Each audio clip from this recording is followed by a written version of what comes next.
So here I am, on my way back to America. My friend drops me off at the airport. He says to me, do you eat anything or drink anything today? I said, no. He says, here's a cappuccino. It's like a little frozen coffee. I said, I can't take it on. You can't take liquid because you can turn cappuccinos into bombs somehow. I don't know how, but I guess somebody knows. He said, no. If it's frozen, it goes through security. I said, you're sure? Absolutely. So here I am, I'm coming through security, and the person gave me this angry look. I wasn't sure exactly what I did wrong, and they tagged my bag, and he pulls me over, and I was thinking, uh-oh, what's the problem? And he takes out the cappuccino, and he waves it at me like he just caught a submachine gun, and he's staring at me. He goes, you can't read the sign? The sign. Can't take liquids. Right underneath it says, if it's frozen, it's okay. So I wanted to say, you can't read the sign, but I thought I'm not going to be sarcastic. I just said politely, I thought if it's frozen, it's okay. And he crushes it.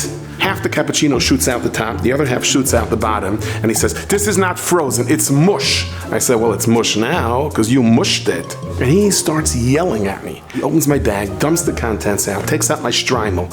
What's this? I wanted to tell him it's the steering wheel of a tank, but I said, it's a hat. You know what it is. You have any metal or iron here? Metal or iron? No. Takes out my Shabbos tallis, and there's the Atara, the crown of the tallis. What's this? I said, wait a second. You know what that is, okay? Can I please speak to your supervisor? I have a thing or two to say to him. He walks away, dumps everything down onto the table.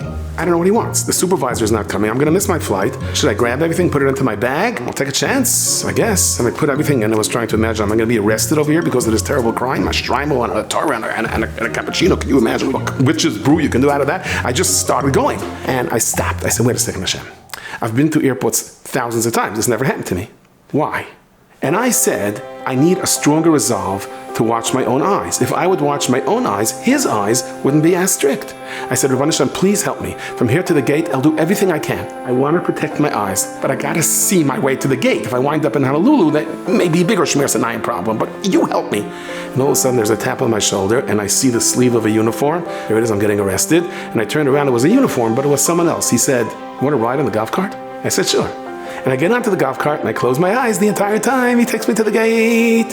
When we get off, I said to him, I'm just curious, thank you so much, but why did you ask me? He goes, we ask all old people. Oh, great, thanks. And then I realized it. The second I stopped being angry at this person, and I said, everything is you. If he sees something he shouldn't see, then I have to straighten out the way I see. The same uniform, well, not mamish the same uniform, but another uniformed officer, instead of antagonizing me, became my source of bracha. And Shmir Sinai could be our source of bracha. Instead of having to suffer our way through life, why not ride the golf cart?